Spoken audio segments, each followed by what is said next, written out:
Hola la compagnie, j'espère que vous allez bien. Aujourd'hui, on se retrouve dans une nouvelle vidéo dans laquelle on va parler de masques et de Face ID. Donc ça va être une vidéo assez courte, mais si jamais vous possédez un iPhone 10 ou une version supérieure, vous savez à quel point c'est chiant de ne pas pouvoir déverrouiller son iPhone avec le Face ID lorsque l'on porte un masque. Et c'est tout à fait normal puisque Face ID étant une analyse 3D de votre visage, eh bien il a besoin de plus d'éléments que simplement votre front ainsi que vos yeux. Et lorsque vous portez le masque, ça couvre votre nez ainsi que votre bouche, il est donc normal que votre iPhone ne puisse pas se déverrouiller. Cependant, grâce à la future mise à jour d'iOS 14.5 qui arrive dans les jours à venir, tout ça va changer. Ou du moins, vous allez pouvoir déverrouiller votre iPhone lorsque vous portez un masque.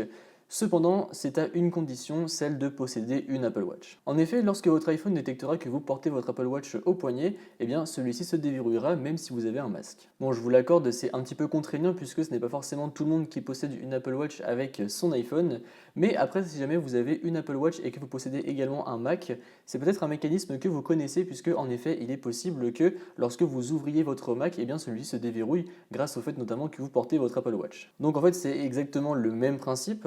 Après, sinon, il y a une autre technique pour que votre iPhone puisse se déverrouiller avec votre masque lorsque vous le portez. Bon, cette technique est un petit peu foireuse, je vous l'accorde, puisqu'en fait, elle consiste à faire deux analyses de visage, puisque vous le savez, désormais, on peut faire deux analyses de visage. Et en gros, sur la première analyse, vous portez un masque seulement sur une moitié de votre visage, et sur la deuxième analyse, vous portez le masque sur l'autre moitié de votre visage.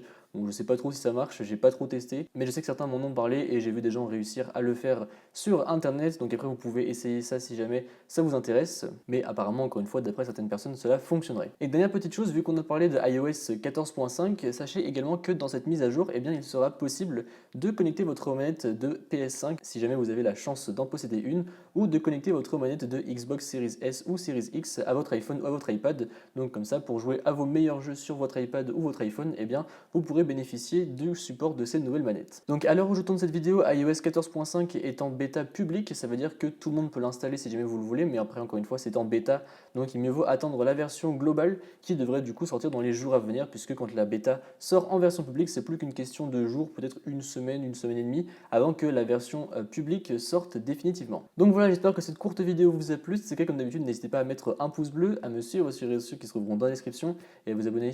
Allez, salut!